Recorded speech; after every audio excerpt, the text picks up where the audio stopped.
Hey guys, welcome back to All Packed Up. We've got a super special episode for y'all today. A good friend of ours, Cassio Silva. Haley's actually friends with him. Yeah, How did you he's a good friend of a friend and how did y'all meet? through that friend.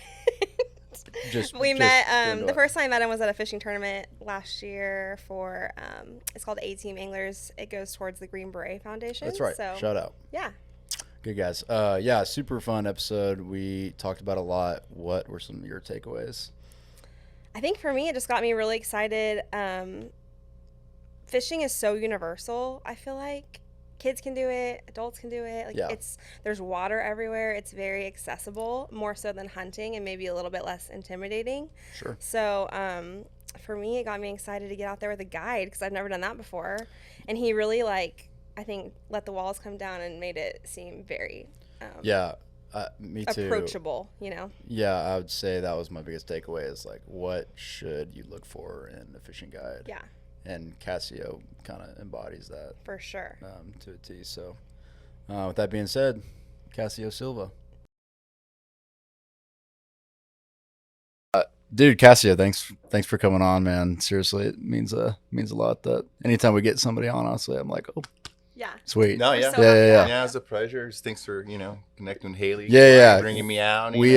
We saw a Howler like ad or something, and we're like, I was like, hey, oh, I know we him. gotta I know get Yeah, that. yeah. him. It's We still got it. kind of weird. I get like old clients sending me photos Yeah. and stuff of like, hey man, you Famous. popped up on my thing, Yeah, or like, yeah. and now just how social media like advertised to you is Yeah. very specific. So it's like, Mm. here's someone we know it's in your area. So like people are just like getting fed Yeah, this yeah. stuff. In you your know? area and like very interested in this. Yeah, yeah, already, yeah. So, So it's really cool. And then yesterday, actually, my mom, which worked out for Mother's Day, I got on that. I was on the Orvis catalog oh, for the fall, nice. and I've had a copy of Awesome. it to give it to her Yeah. forever. So I was like, "Here you go, I mom." bet That's she awesome. loved that. So Yeah. That's awesome. Well, let's get right into it. What we were super interested in, like interesting perspectives on being outside and stuff. And Haley's like, "Oh, this guy's awesome stories." So let's tell us a little bit about your upbringing and how you got introduced to the outdoors. yeah, Yeah, the very beginning, I guess. yeah. It's funny. Yesterday, for Mother's Day, I can I give a lot of credit to my mom. So for Mother's Day, I was like, "What do you want to do?" My mom's like, "Well, I have a 12-mile kayak race next Saturday, so I want to scout out like where the put in and the takeouts All are." right. So That says a kinda lot already. gives you an about- idea, right? Yeah. So we went out, my mom, and I had to tell her, she's like, "Do you want to kayak it?" And I was like, "It's flooded." And she's like, "How bad is it?" I was like, Yeah. "Bad, But anyway, so It's awesome. we're hanging out with my mom at a park, and she brings up the fact that like, first off, she brings up like, there's nobody at this park. It's Sunday, it's Mother's Day. There's like Yeah. nobody out here. And then she's like, y'all just grew up in a park, and that was like a big thing for how she brought us up. So, I was born in Brazil, and I was originally born in a city that's a huge metropolis in Brazil called Salvador. Oh, yeah. Like the country of Salvador, but Salvador is in the state of Bahia, which means bay. It's one of the oldest parts of Brazil, one of the oldest parts of all of South America and the New World, It's awesome. in general, Wow. as far as colonization. And so we were born in this metropolis, and most of my family's there. All my uncles and aunts on both sides are all in this big city. But literally, as soon as my parents decided to have kids, they bought a house and built a house on an island. That's like an hour and a half ferry boat ride away from this big city. And her goal was like, I'm going to have 2 boys. I'm going to raise them here on the beach. I'm going to raise them like the locals here on this island. I don't want them growing up in the city. I don't want them like hanging out on the street or whatever. And so, I was born in the city, and less than 24 hours later, I was on a ferry boat, like back to the island. Wow. My mom tried to have me on the island, but I was born on a Sunday. Oh. And my dad was out of town. He worked offshore oil rigs. And so my dad was out of town, and my mom called her her doctor, and it's like, I'm giving birth. And he's like, I'm in the city. Like, don't give birth on the island. Like, Wow. something happens, it's a small hospital. Like, you need to get to the city. So my mom, like, by herself drove, like, pregnant, already having contractions, like, to the city. Yeah. With Wow. like In active labor. with like an old lady that like was her nanny that like just like as a companion, like not like she could drive her or anything. And she like drove to the city, gave birth, very next day went back to the island. And I Wow. grew up, where you can hear the ocean from our house, and we can, safe where we would get home from school, and my mom wouldn't even let us in the house and like take our backpack and our shirts and say like, go play. And we would Wow. like run up and down the beach and kayak. And her side or the family was really into sailing, like Wow. little Hobie cats and stuff. And then my dad's side was grew up a little more country, and so we did a lot of fishing and stuff like that with my dad, and he was really into spear fishing. Wow. So I grew up where my mom liked to travel and go show us all these cool places, and my dad was like just down to like go fishing with his buddies and drink a beer on the island, because that's like that was why he like bought a house there, you know. So between the two, I think I got a good mix of like, adventure and wanting to go see stuff, but at the same time, like if there's a beach and a rum drink with some fruit in it, I can kick it and hang out. And so it's led into a pretty fun career, because kind of fly fishing lets me do all that stuff. So, my family moved to the United States when I was 9. My dad retired, took an early pension, retired like 42 years old. Wow. He worked at the oil company since he was a teenager. So he put on like 20 plus years, hard labor, offshore oil rigs and everything like that. So he retired at 42. I was like 8 or 9. My brother was like 10. My mom was a teacher in Brazil at the time, and she said, let's go do something. You got this opportunity. You're not working. You have a little money coming in. And so we had one aunt that lived in San Antonio. And honestly, like, given her been anywhere else, that's probably where we would have ended up. So she like moved to New Jersey maybe like 6 years later. Like I could have grown up in New Jersey, had a New Jersey accent, and because I forget, like I learned English in Texas, I grew up like learning English here and listening to country music, and like went to an ag school and was an FFA, like, so it's like a weird thing. Like she lived in San Antonio, so that's where I ended up, and so it took a while to kind of find the outdoors again here, obviously like feeling landlocked and things like that. But little by little, like got involved in Boy Scouts early on and just started, expanding like the horizons here, and kind of not feeling like, oh man, we left paradise, and starting realizing like what all Texas had to offer, and such a huge state with like so much to do. And my mom was like not willing to like let us just be bored in the city. So she did the same thing she did back home. She like piled us in.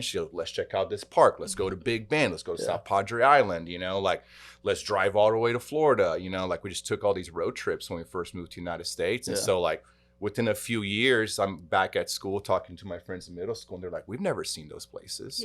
We never done that, we never done this. So it's one of those things where like you can live in a place and never appreciate it, unless you have like either family members or friends that are willing to kind of show it to you, and like, show you that those places exist and how you can enjoy them. And a lot of times they're free, that's a lot of things. And my mom was just trying to keep like 2 boys busy and not spend a lot of money. So like, let's go run around somewhere, and so just raise hell. I mean, I tried to have a job where I was indoors, it didn't work out too well, man. My mom kind of raised us to like be outside and, play sports and, get our energy out. And she still does it till this day. And it's something that she instilled in us. And so, good for her. I've been very fortunate to have landed in a position where I get to do it for a living, but I don't know if it would have been any other option, like I tried. It's all natural. Yeah, for sure. Yeah. How have you taken that mentality that your mom's brought you or into your guiding career, if that makes sense? Kind of just like it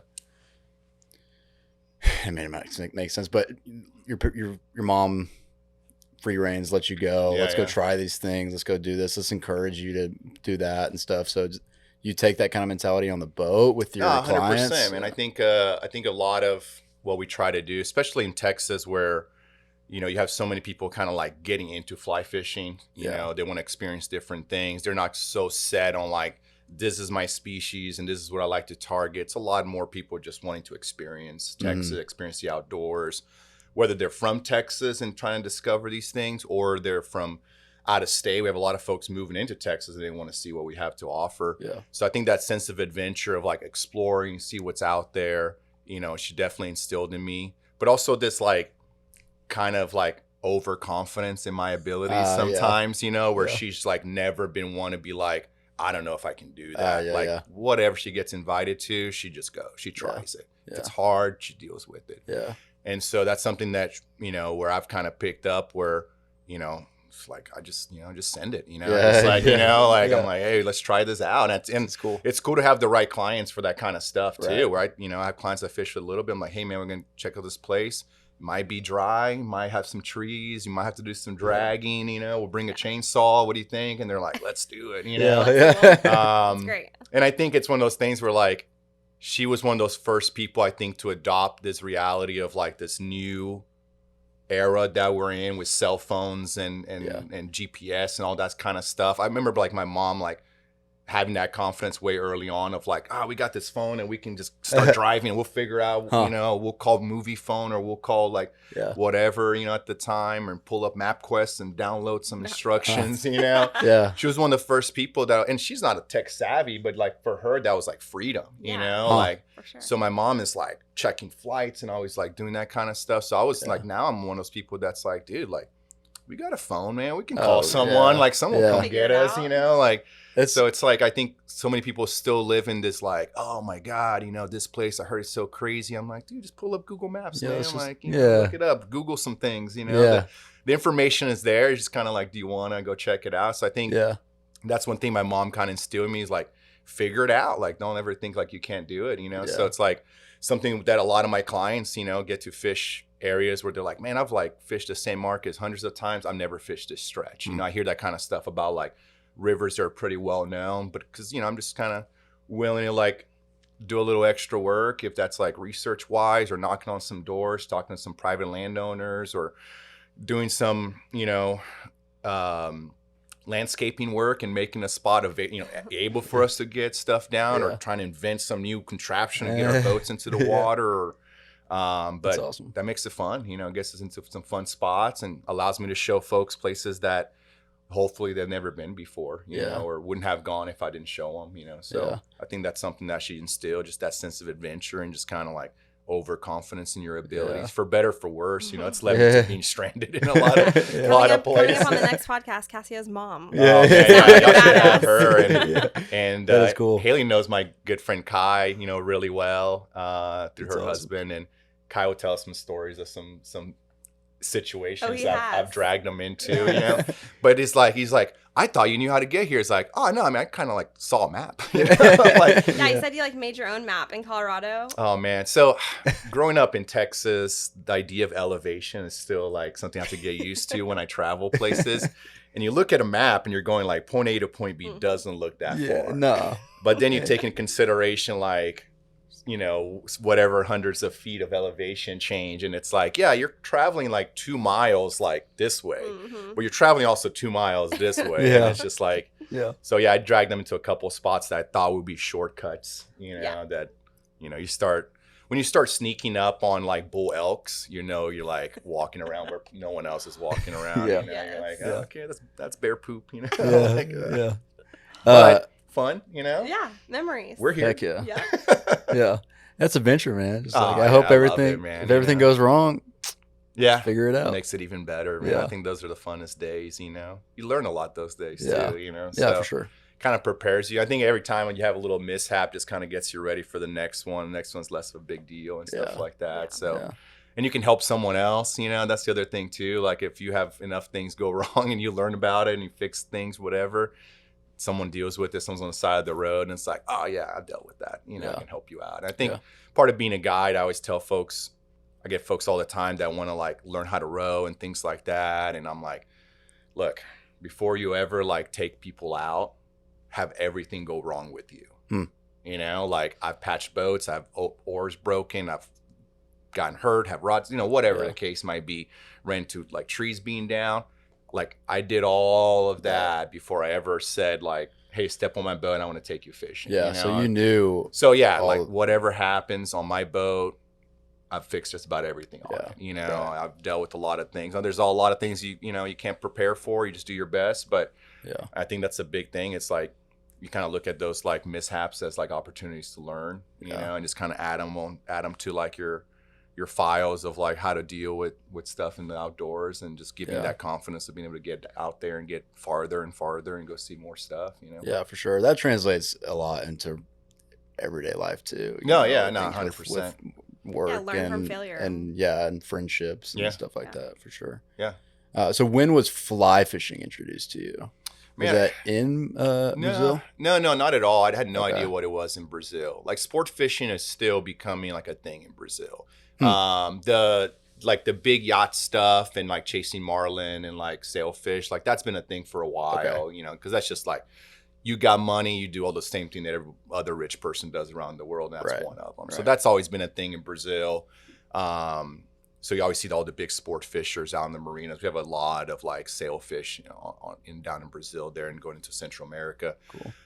But sport fishing really wasn't a thing. I'd spearfish with my dad. You know, other than that, it was like cane pole, you know, with the line and live bait and like, you know, like catching little perch and catching like, you know, we had a lot of like little grouper and like little snappers, like just in our like rocks. When the tides got down, you can literally like walk out there and catch them. And it's awesome. Then like fishing was just something that I always like did, you know, growing up. We always still went fishing here, and Boy Scouts we went fishing, and it really wasn't, fly fishing really didn't become a thing until, you know, in my early 20s. I had back surgery after dealing with like some back problems for a really long time. I've had like spinal stenosis, and I was born with it and didn't know about it. So all it is, it's like a narrowing of like your like nerve canal on my lower back. Gotcha. So basically like weakens your back. And I didn't know that. I played sports, you know, played basketball through high school, coached sports, you know, played like intramural volleyball, and always had like an aching back and kind of like bad flexibility. Didn't think much of it. And in my early 20s, it got worse. I ended up like, you know, one injury after another, herniated 3 discs, had pinched nerve, sciatic pain, lost a ton of weight, you know, like just, you know, just muscle loss, and went through like this point in my life where like all the stuff I loved, I couldn't do anymore. And I was being told like, you may not ever be able to do those things, you know, like high impact stuff, you know, like I was riding a motorcycle every day at that point, you know, like, and so it's like being as active as I was and kind of being told you may not be able to do that stuff anymore, you know, so I'm thinking like, man, what can I do, man? You know, so after my surgery, you know, doctor was like, hey, you know, like best thing for you, you can walk, you know, so if you know, you say you like doing outdoor stuff, you can hike, you know, you can walk. And I was like, oh man, can I carry a pack? And he's, you know, he's like very, very light, you know, like, and actually, so then I kind of got into like ultra light backpacking for that year after my surgery. I was just trying to like get back out there, man. And like, so I got into ultralight backpacking, and I was doing like a couple of day trips with like 20 pounds, you know, like bivy sack, like tiny stove, like getting all into it. Like I was like, I'm going to hike the Appalachian Trail. That's going to be my like, you know, I'm, you know, feeling better. You know, had all these plans to like make hiking like this thing. And, you know, but one of my biggest things I've always hated, I've never been a jogger or treadmill person, because I always like want to have a reason to go places. You know, I've never been like, oh, I went for a run just to go for a run. So then I was like, well, I can't climb, I can't rock climb, I can't do all these things. So I started carrying like the smallest spinning rod that I can fit into like my 20 little 30-pound pack, and having like the small, you know, the least amount of tackle and everything else, and just to like, keep it light, you know. And I saw fly fishing when I was I worked in Philmont in northern New Mexico and Cimarron, New Mexico, and some of the other camp counselors were fly fishing. But I kind of like left that into, okay, that's just like if you up in Colorado and trout fishing, that's fly fishing. So that's like what I thought of that. And so I got into a conversation with someone about carrying around this little tiny rod, and they're like, you ever seen how a fly rod packs up? Dude, that was it. Like, that was literally it. Like, someone at Whole Earth, whoever that dude is, if you're listening, I appreciate you for changing my life. Because he literally, like, went out to his car and brought his, like, little 3-weight rod he had. And it was, like, not even a 4-piece. It was, like, a 3-piece rod that, like, packed down into, like, you know, a little sleeve. And it was, like, that big. And he's like, yeah, dude, all I carry is this, my reel, and a little box of flies. And I was like, well, what are you catching? He's like, dude, everything. Sunfish, bass, whatever. You know, I'm like, all right, you know, like, okay, cool, you know. So like I literally went online and probably bought like the worst rod on Amazon, you know, and like bought this little kit, you know, and this is like close to 10 years now, and like just sat there and tried to learn, and I had no one, like no friends, no one I knew did it, dude, like not like, I was trying to tell my dad, who grew up fishing his entire life, like what it was, and he's like, but the lines got weighed, you know. It's like, he's like, yeah, Dad, and I send him videos, he's like, oh yeah, and at that time he's like, yeah, I guess you just catch little fish with it, you know. I don't know, it sounds fun, you know. You can't really spear them. Yeah, you know, like, so he's like, all right, you know. But I started learning how to cast, and that was fun, and went out and started catching little bass, and then started like packing this little rod, and I was like, this is really cool. And that's like my first year of teaching came up, and I was just like fishing on my free time a little bit. And like that summer, I was like, it's my first summer off like ever, I'm like teacher. That's like one of the things I was like, cool, I got summers off, Heck yeah. And so you're teaching like, in San Antonio? In San Antonio, cool. yeah. And so I had a Volvo wagon, and I just packed it up, and literally like May 31st was the last day of school. I already had it packed. And my now wife, I was like, hey, I'm going to go to Colorado. And she's like, for how long? I'm like, TBD. I don't know. Like, so I gave her a few coordinates of like, I'm going to be here in these areas, and I probably won't have service. And like, I'm impressed that she didn't go and find someone else to date, We were only dating for a few months at that point, And then I just left, and I was like in Colorado for like that entire summer.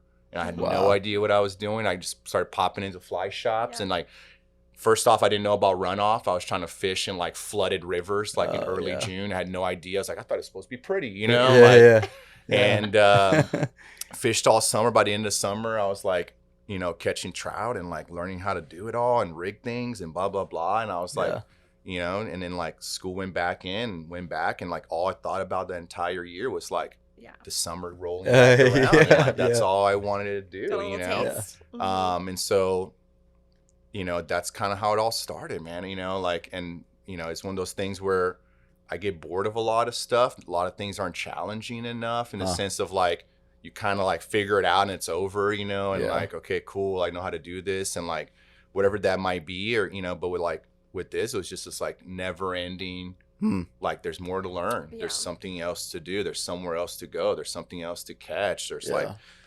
every year someone's coming up with something new, and like, but at the same time, it's such a small little community of people doing that, So like, there's a famous fly out there. You can still call the dude that invented that and be like, hey, Bob Clouser, and they'll answer the phone, dude. Like, it's just like this weird spot that fly fishing's at, that it's just so cool to be part of it right now. It's like, it's awesome. Growing, but yet all the pioneers are still there. Like, it's crazy to think about that. Not a lot of sports, not a lot of things in the outdoors.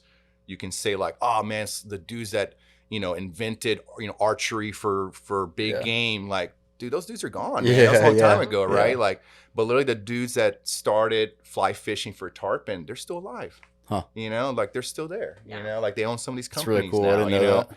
And you can still meet them and stuff. So it's like a really cool thing to have like come into and see where it's at. Where I got to come in and start seeing all of a sudden the social media and these brands coming out, and being able to kind of like squeeze myself in there and make a career out of it. And so it's exciting, man. I'm excited to see like where it goes and where it takes it, and where like it also pushes people into the outdoors and into conservation too. I think that's a huge thing. That's like, as much as like, like everything from the overlanding, getting bigger, and camping getting bigger, and like it's just like really cool to see, because it's just like more people in the outdoors and more places that we get to enjoy, and hopefully like save more places to keep doing those things. Cool. So it's cool to see that. Has conservation always been your mindset, or man, I mean, started? It's one of those things where like I said, I grew up on an island that like my parents like loved. Like, they moved there because they're like, this is paradise.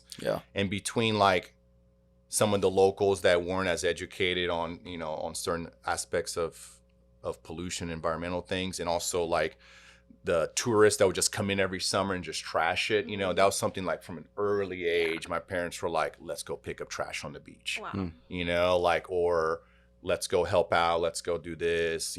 There's like, we had sea turtles used to come in every year. So it's like, we used to like go clean up the beach for the sea turtles and all that stuff. And, we grew up where like, we had a bunch of dogs, and we had a big backyard, a bunch of fruit trees. And like, we learned about like, we literally ate, like if we wanted a snack, we walked out and grabbed a mango, and that's just how my parents wanted to raise me. And they like had such a like,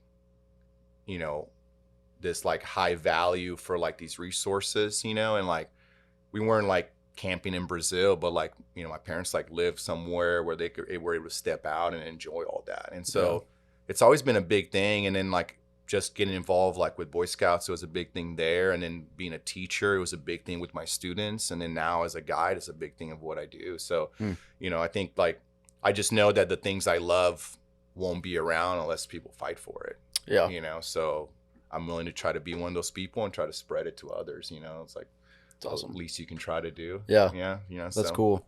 So, you're teaching in San Antonio, kind of living for the summer. Yeah. You're looking forward to it. What are you teaching? I was a social studies teacher. Yeah. I did I did high school U.S. history, government economics, and I was the basketball coach. Which every time I say this, people go, "My basketball coach was the history teacher." You know, like I think that's just kind of how it usually works out. Yeah. So I was the social studies teacher, basketball coach at a dropout recovery school. Cool. So all of our students were students that were too far behind to graduate at a regular high school. Huh. So everything from kids that got in trouble to teen parents to kids that had health issues, kids that were bullied and would not go to school and things like that.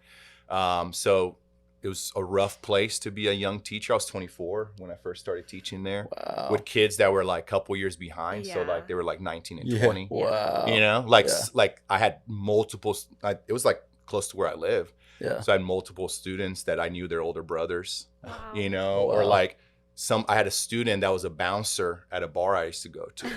And I used to see him all the time. And he was No he was way. this 20-year-old kid, and he Yeah. was just like a refrigerator, you know. And, that's what he did, you know. It was his job, and I would see him Yeah. all the time. Then I'll see him at school on Monday, Yeah. you know, Yeah. But Wow. That must have been challenging because they're like, why should I listen to you? You're yeah, like man. A year older than Oh me. man, that's actually where I grew a beard. No, it's for sure. I tried facial hair here and there, you know, and then when I was a teacher, that first couple weeks, I was like, dude, I I got some street cred. Yeah. Beard comes respect. yeah, well, it's a lot of as soon as all the older teachers you just look like one of the students. You know? Yeah, And I'm like, that's yeah. probably not good. You Yeah, know? probably not. So I was trying to look older, you know, and Yeah. so, Wow. you know, so I really enjoyed the teaching, man. It was really good. Your question was how'd that progress into guiding? Was that the original question there? Well, yeah, I think the question is what were you teaching, but I am interested in how that passion for teaching kind of translated into into man. guiding, and when were you like, oh, I can actually Man, go you do know, this I have a lot of people, especially young people, asking about guiding and things like that. And I tell people all the time, man, I'm new to it, but I'm not new to teaching. You know, that's something that I did from a really early age. With Boy Scouts, I had a lot of opportunities as camp counselor, and obviously you mentor the younger kids in the troops. So I taught a lot of classes. Then immediately through high school and through college, I was just involved. I was a communication major. I was just involved in a lot of public speaking and presentations, and Cool. that was just something I always had a knack for. And so going into college, one of the things I really wanted to do was I wanted to be a park ranger. That was I wanted to be a park ranger, and I wanted to work in the education side as a ranger, or with Texas Park and Wildlife. I wanted to be that guy that came to your school when you're in elementary that brought the snakes and stuff, you know. I was that's a cool job. Yeah. You know, my dad loved watching The Crocodile Hunter growing up, and Steve Irwin. I was dude, I want to do that. I want to show people the outdoors and these animals, and I want to tell people about it. And so that's kind of really what I was going into, and the back issues was I may not be able to do something physically demanding, you know. And so I was well, how can I still have that passion and stuff? And, you know, I want to tell people stories. And then that's when teaching started becoming that's what I'm going to do. And So were you studying Parks and Rec? No, so I was a communication major. Oh, the whole yeah. time. I literally so I went into college with the idea of I have this skill. I'm good at public speaking. I could try to get a degree in something where I'm going to hopefully use my public speaking, or I can just get really good at this. Yeah. You know, get just really good at this skill I have, because and I just knew the trend that with technology and the phones, I just knew that someone that's able to talk to people is going to do well in a lot of things in the future. Invaluable. You know, Yeah. and so I just wanted to stick with that. And so when I knew I wanted to be in front of folks, and probably I wasn't going to be a news anchor, you know, teaching was that passion. I was able to kind of spread that passion. And so, you know, one of the things I always tell folks when they're oh, I want to get into guiding, I want to do this. And I'm man, catching fish is the least of my worries. You know, after you do it a while, you can catch fish, you can go, it's cyclical, it's patterns, you know, there's certain things that I try to learn every year. I try to get better at certain things. I try to explore more places, but by the time I take a client somewhere, I've probably fished that spot. I know it well. Catching fish is the least of my concern. Being able to meet the expectations of people, being able to understand how people learn, being able to like provide that person with the day that you're hoping to match what they were like wanting to get out of it. Yeah. Like experience. For a lot of people, it's not catching a bunch of fish. Right. And I think you have a lot of guides out there, not to speak, ill over anybody, but I think you have a lot of guides out there that whether in the beginning or in the career, just the whole time they're guides, their focus is like on their accomplishment as guides and saying like, look how many fish we're catching.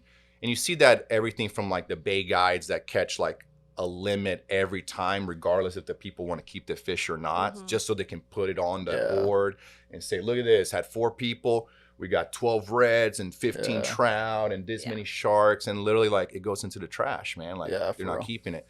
And then you got guides that are like so into like trying to catch that fish, or so into like, we got to get that photo, or we got to catch this big fish, and they're yelling at people, and they're, creating this like horrible time for clients. And I see that it, for some people, they just like assume that's just how it goes. I get people on my boat all the time that's just like, if you need to yell at me, that's okay. And I was like, dude, look, if you want me to yell at you, you got to pay me extra. And I think that's like not even fishing related anymore. I'm not sure what kind of stuff you're into. Yeah. But that's just a common reaction that I get of people like, if you need to yell at me, it's okay. I can't believe they come back for more. Yeah. And it's like, dude, like you're willing to get abused. And don't get me wrong. Like I was coach. I played sports. Right. I totally understand intensity. Yeah. I totally understand someone like that wants to help me accomplish something. But I've also seen the other side, dude, where it's just like you're berating your clients. You're making them feel bad because they're not good enough, whatever. You're upset that, it's like, so I think a lot of, what I kind of got from teaching is like, try to understand like the motivation of why people are there, and I think with my students, a lot of me being successful was like understanding what they're trying to get out of school, if they just want to like, sir, I just want to get the hell out of here. Yeah. Okay, cool, man. Let's be efficient then. Let's just get this stuff done. If I have a kid that's like, so I want to go in the military, I want to go to college, whatever. I want to like, I got a baby now, I want to get a good job, whatever. It's understanding those expectations and trying to like be that person that helps you reach those expectations. And so with my guiding now, one of my big things with my clients is like having that phone call, a couple of days prior of like, hey, what do you want to do? It's not about me, man. Like, like I know what I want to do, like when I go out fishing with my buddies and like I fish with people that want to do that kind of stuff. Yeah. But like equals good time. Yeah. But like how I fish, like when me and Kai go to Colorado and we fish hard, whatever. And like when me and my wife go to Colorado, it's totally different. Man. Like I enjoy the both like to the fullest. But I think, one of the things I got at teaching is really trying to understand how people learn and trying to like meet their expectations so they walk out of there feeling like that was a good experience. And I want to come back. I want to tell people about it. And what I see so often, it's like a big thing in sports of like, why are these companies and why are they struggling to get women involved and what, and it's like, dude, like people don't want to get yelled at. And some of these dudes just put up with it for too long, but y'all don't. Yeah. And it's good that y'all don't, And like a lot of guides don't get that. They're like, yeah, I don't get a lot of women clients. It's like, dude, you probably got one. Yeah. And she told all her friends to like, don't go to that dude, man. Yeah. Like he's going to like honey you and all that stuff. And like, and so I get these phone calls and I'm like, hey, what's going on? What are we doing? It's like, oh, well, it's like I fish a little bit. I'm trying to get my wife into it. I'm like, all right, cool. So here's what we're going to do. Hunter, I'm going to have you sit in the back of the boat. You're just going to enjoy the day, man. I'll help you out. I'll try to get you some fish. We're going to make sure your wife just has a good day, man. Yeah. You just focus on her having a good day. We'll keep it simple.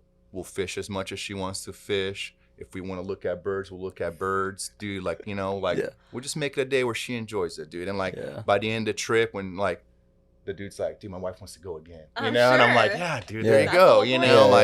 It's not about catching a fish, because a lot of like I take folks out and they're bringing their partners, whatever, that like I was like, dude, they think it's just about the fishing. That's why they may not like it, like, and you probably, like a lot of people try to make it just about the fishing. Yeah. So it's like I bring people out and we're just talking about birds and the water and all this, things and getting a real appreciation of where you're at and things like that. And, but I also get the dudes, I call them 2 days later, like, what do you want to do? It's like, catch as many fish as possible. And I was like, all right, let's do it, man. I'll bring 3 rods all rigged up and like, you know, we push it, man, you Yeah. know, and at the end of the day, I see him like slowing down. I'm like, come on, dude, let's go. You know? So I think like that's one of the biggest things I got from teaching. Everybody's the same, man. And Yeah. you can't have this program where like you just treat everybody the same. You go and do the same thing. And I've experienced it. I use guides all the time when I travel, and I've experienced it, dude, where like I go to a guide and a year or two later, I go back, they don't remember me. I tell my wife, I was like, they were doing the exact same thing. Yeah.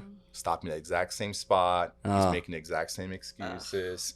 And then we're just paying him at the Oh. end, you know? And Or- like, yeah, I much rather have caught no fish that day, right. but like gotten Enjoyed. out, Yeah. explored, you know, and done a little bit more of like what he thought we wanted to do, as Right. opposed to like, oh, this is what we do and this is what works. Yeah. You know, Yeah. I see it everywhere, man. Like on the Guadalupe, you can catch trout, for example, not just nymphing, Yeah. but that's how you catch trout out there. You know, Yeah, it's the yeah, easiest yeah, way, right? yeah. So every guy, that's what they do. They just tell people like, oh, that's what we're Yeah. gonna do. Yeah. You know, but I have clients. It's like, you want to throw streamers? You want to learn how to throw streamers? You want to learn how to do that? Let's do it, man. Yeah.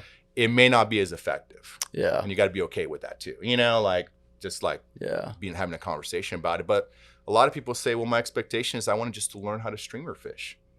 My goal Yeah. today wasn't to catch a bunch of fish, was be able to learn this new skill Yeah. so I can go somewhere and try it. So Yeah. that's it, man. I think like kind of treating everyone as individuals, whether because of their experience and who they are and where they're at in the sport, or Yeah. what they're trying to get out of the day. I think that's crucial, man. It's really I think, cool.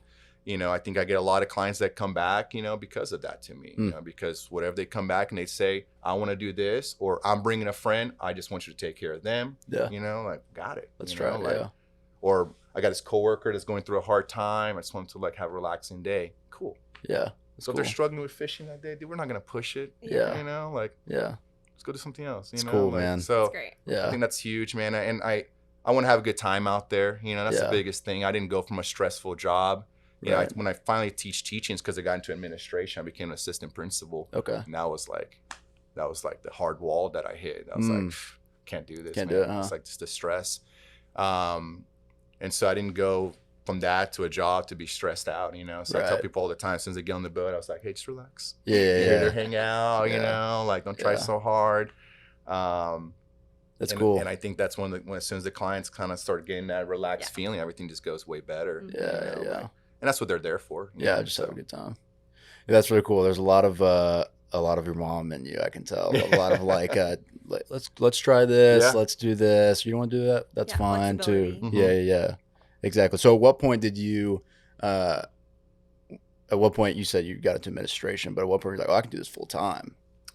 Dude, so kind of with that back surgery thing, I think there's like things that happen in your life that like, you know, just, I don't know, just makes you really think about like it not being forever, you For know? sure. And so that back surgery thing, that already was a huge catalyst in my life because I thought I was invincible. You know, I'm like 20-something-year-old and I'm like doing whatever and jumping off cliffs and, you know, not a care in the world. You know, I was riding like an old like 60s Harley with like no front brakes and like, you know, just chopper and just like bartending, you know, and like going home after drinking, you know, and like just, you know, just being reckless and like whatever. Yeah. I just like, dude, and like knock on wood, like I never broken a bone, you know, like I've just always like, I've gotten in car crashes and just walked off, dude. I like slid off on a motorcycle in an intersection, had gas pouring on me and like more stuff, dude, like just walked away, you know, like, so I've gotten so lucky. I'm glad you knocked on that wood. Yeah. And it's like almost like, you know, whatever, you know, God or the universe or whatever mystic energy was like, we got to teach you a lesson before it gets worse. And I Yeah. think that was like my back issues. Because Okay. now I'm like,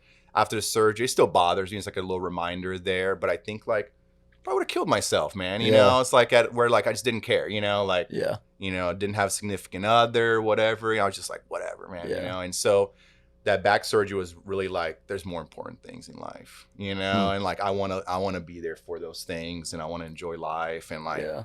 you know, so as I started teaching, you know, I was kind of getting to this point in it where it was just like, you know, just draining me. You know, I was like on blood pressure medication. I was like, you know, 20, 30 pounds heavier than I am now, just like getting out of shape, you know, not exercising anymore, just tired, just, you know, in bad moods and just stressed all the time. A lot of it was just kind of carrying a lot of the hardships, you know, because like I tell people all the time, I was at a job where some of the things that we dealt with several times a year were dramatic things that most educators dealt with like one time in their career, like students killing themselves, like kids bringing guns, whatever, that's some things that people like, oh, this happened, I retired after that. Like, dude, I was like, dude, that was last month, like Yeah. that's just like, Wow. and I wasn't one of those people that was able just to turn it off, man. Like it was just kind of like stayed with me, like those are like my kids, those are kids I was trying to help.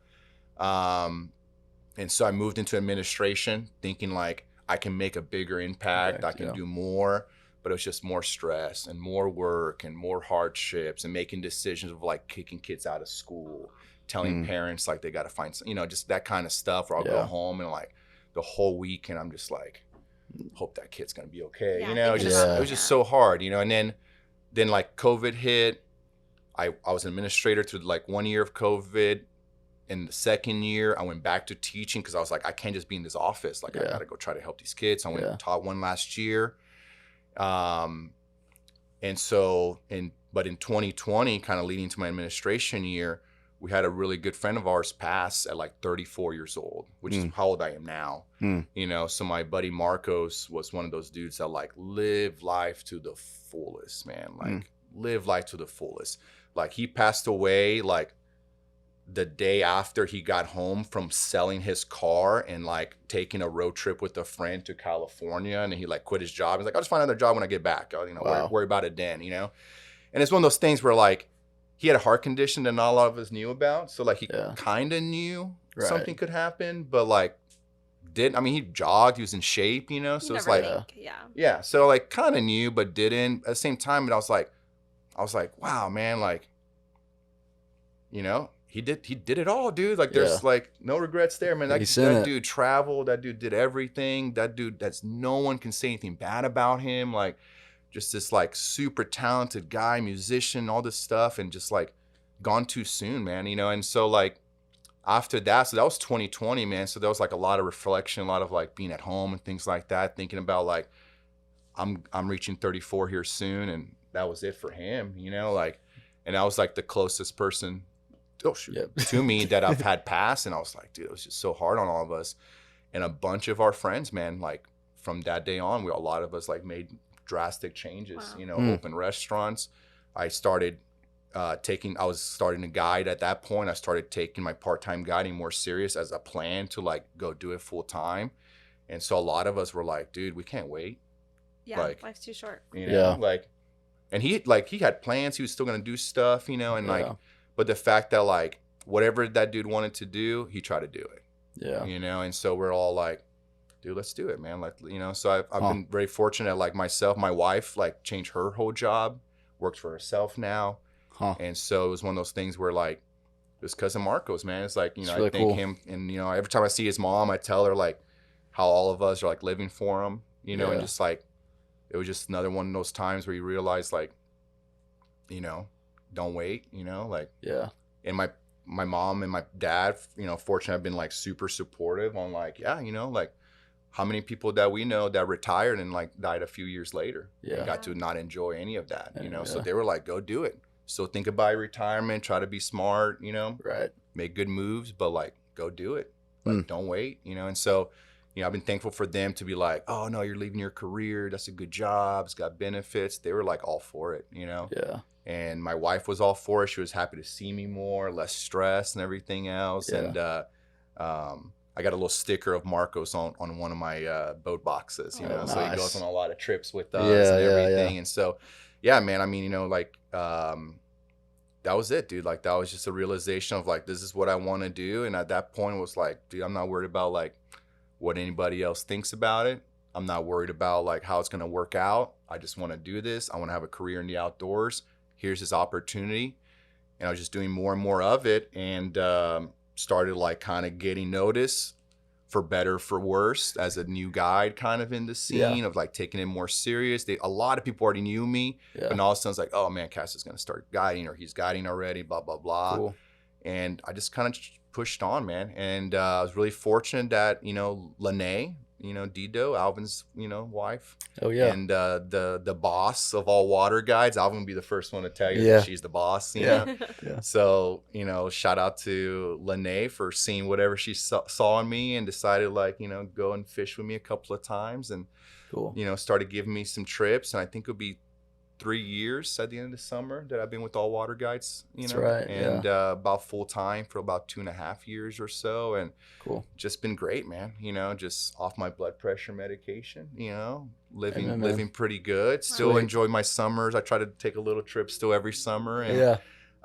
my wife gets to see me more. My family gets to see me more. I'm less stressed. And Heck yeah. I feel like I have more time to try to do some good. At the school, I was doing some good there and I had all these plans of trying to do more stuff. And now I have time. And so now I'm like trying to focus, some of my free time into conservation and some like outreach efforts for some youth and work with some friends that were in education or still are. Cool. To try to like kind of blend the two careers a little bit and provide a little bit to those kids, Yeah, Nice. cool.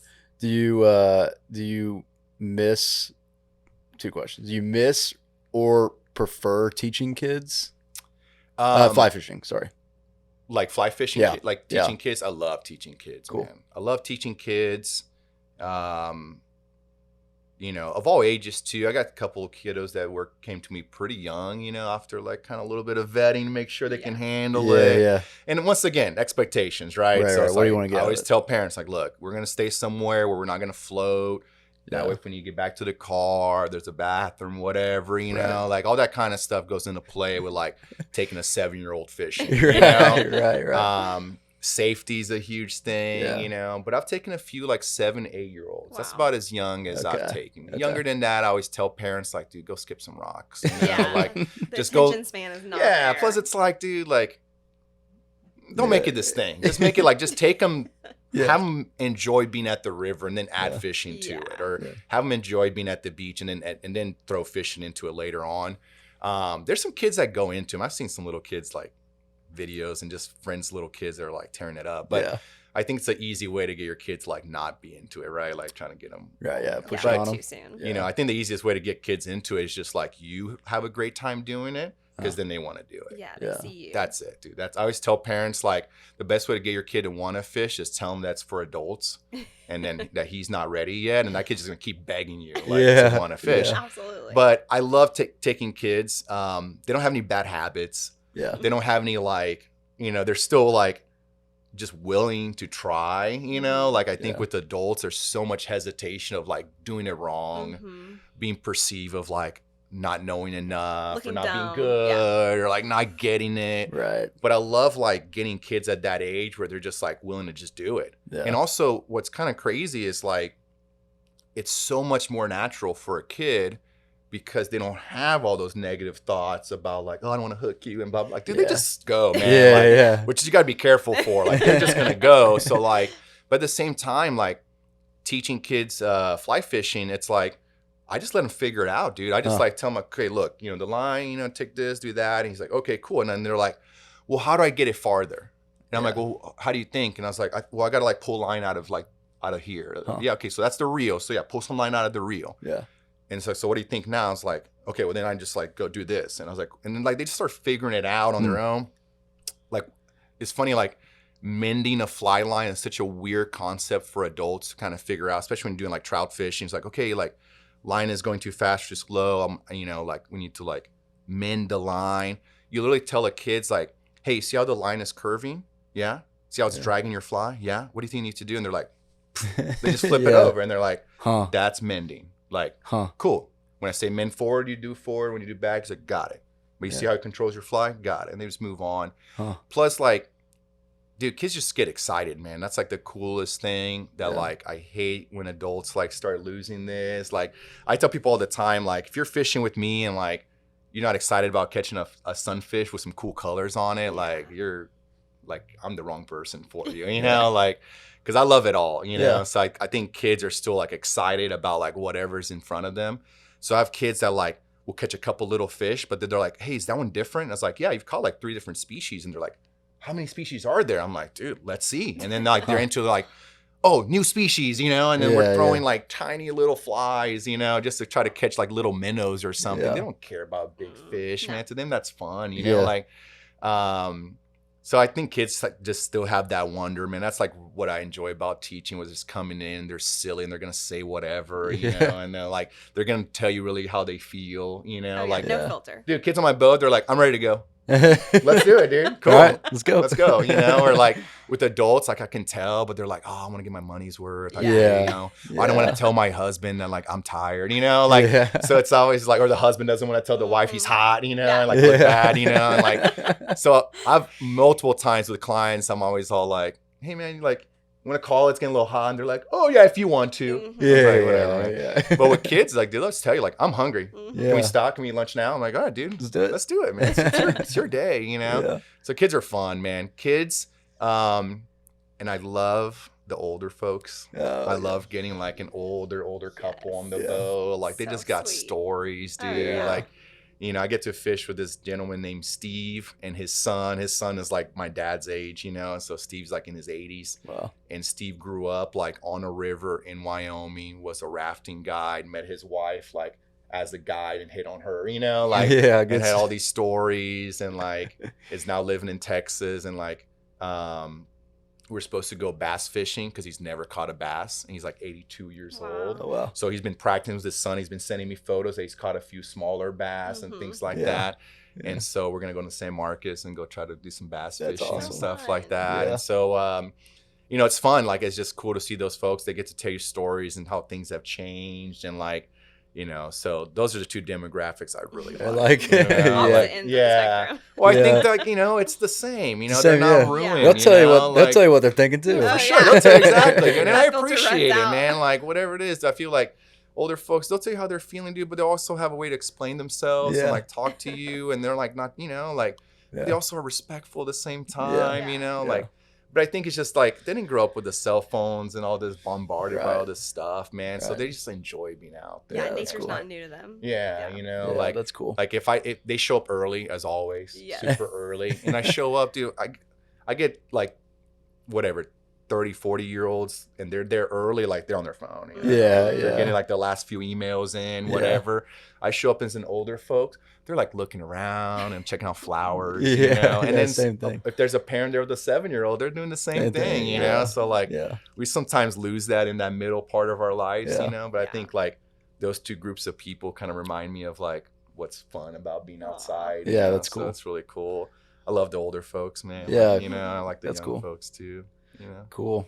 Is there you said this, we were talking about kids and species. Is there a species on your list that you're trying to check off? Oh man, check off. I haven't caught a permit yet, Oh, and I really don't know sweet. if I care that much to catch Yeah, one. I fished for them a few times. I've had plenty of shots. They're really smart fish. Uh-huh. They're really hard to catch. But at this point, it's kind of getting silly for how many times I've tried to catch one and I Yeah. haven't. And I've had clients that have gone like one time and And they come back and they're like, "So I caught a permit." And Yeah. I was like, me too. Me too. Yeah. Well, it's funny because I've had some clients that I've known well enough that I'm like, "Just screw you." yeah, yeah. yeah. And they're like, I know, I got lucky. I was like, yeah, you Yeah, did. must be nice. You did. But, so like a permit would be cool, man. I just want to knock that one out. I got a buddy, Kai lives in Florida, Uh-huh. so maybe Yeah. I'm going to go see him in June, maybe we can try to Okay. find one, it'd be Okay. cool. But man, I'm really enjoying catching redfish. I've been redfishing as much Sweet. as I can, Yeah, so they're that's, fun. I think I found, I don't know, maybe, but I think I've like reached that, like I found that species that I just want to keep doing. chasing, man. I love bass. I like traveling and trout fishing. I like going up to the mountains. It's fun. Yeah. I always look doing cool destination stuff, but like I love chasing redfish, man. Yeah. I just like that, like every part of the year it's a little bit different. It's a fish that that's only here, like we take Yeah. it for granted because it's like Yeah. redfish. Like all of us living in Texas, like grew up eating redfish and Right. stuff, Yeah. But like there's tarpon like in a lot of places. There's Yeah. tarpon here to Africa, like there's a lot of places you can catch a tarpon. They're Right. awesome. That's like still Yeah. like one of the greatest moments in my life was catching a big tarpon. But Wow. like the fact that like redfish is something that like you got to live in the Gulf Coast, to experience that. And It's like, cool. I think it's pretty cool for us. And it's given me such of like this new appreciation and love for Texas because, you know, it's 90% private, you know, like a lot of private land. Yeah. But the fact that like on the coast, I can take off from a dock and go anywhere. And like stop on an island, have a picnic, let my dog run around and like, you know, camp out there if I want to, shoot some ducks, you know, do some fishing, you know, like I've like that's given me like that same thrill of like driving that Volvo to Colorado and just like I can go anywhere now, you know, I can drive around this national forest for weeks, you know. So like, you know, kind of chasing redfish in the last couple of years has been like getting to explore this like true like public space we have in Texas. Cool. So that's been like maybe not want to check off the bucket list, but that's one that like I just keep thinking about, you know, I just keep like that's like, you know, like my wife's doing Babes on the Bay this coming up weekend. So like, I'm really excited for her, and it's awesome. You know, I'm gonna push her around and, you know, see how she can do. And so she's getting more into it. She likes that skiff life and like, you know, be on the road and stuff like that. So so it's been fun, man. We got a cool little dog now that likes being on the water with us too. Nice. So it's been awesome. Good living, man. That's awesome. For sure. Well, dude, I just got kind of one more question for you before we wrap up. If it's possible, one sentence. Yeah. What does the outdoors mean to you? Maybe being in the outdoors. Yeah. It's all right. You can think about it. Yeah. Sorry. Yeah. No. No, I was told to always like, you know, put some thought into it. Yeah. Outdoors mean to me. I think the outdoors means to learn who you really are. You know, I think, you know, in this, a lot of the stuff that we have in our world is very new to the human existence of like who we are, but the outdoors has always been there. So I think the outdoors is about learning who we really are, because we spend out, and when you talked about what we mentioned earlier, well, that's like life too. And I think people see their true selves when they're in that rainstorm on a camping trip, or their boat runs out of gas and they're just bobbing around in the ocean. You know, I think the outdoors really teaches who you really are, teaches you where your patience is at, teaches you kind of where your sense of adventure is at, and your skills and your confidence in yourself. And, you know, I think a lot of your real personalities come out when you're out there. So I think that's, to me, what it is. And that's why I like taking people out there, so they can kind of learn who they really are and get rid of, you know, some of the BS and focus, you know, on what's important. Heck For yeah. sure. That's cool. Well, dude, plug your stuff. Where can people find you? Instagram, socials. Yeah, for sure. I mean, you can always book me by contacting All Water Guides. Lene or Milo will probably answer the phone, or Alvin himself, and you can always book a trip that way. You can contact me through Instagram. My Instagram handle is Cassio. And I also have a website that's CassioSilvaFlyFishing.com. So you can check me out there. If you see me, though, just say hello. I always tell people that like will message you on Instagram. I saw you on the river. I was like, hey, just come say hi, man. Like, I'll give you free flies and stickers, like, if that's an encouragement. I always have stickers. I might have a few free flies. So if you see me out there, you know, come say hello. I'm always willing to help out and, you know, tell you how, you know, how I'm doing for the day and help you out, maybe catch a few fish. So awesome. Well, thanks again for coming on, dude. Yeah, thanks for having me. Thanks for we're setting so this happy to up. have you. Yeah, Thank you appreciate so it. much. Love coming out here. Dude. And congratulations on what you guys are doing. Thank you, man. You know, it's really cool. You know, I know you guys were kind of a little ahead of y'all's time in the overlanding game. I think everyone's, you know, jumped on board, you know, so it's cool to see that you guys were like doing it before it was cool. So good on you guys. Certainly taking off for sure. Yeah, good job. Yeah, cool. Congratulations. Appreciate it, man. Thank you. Thank Appreciate you. it.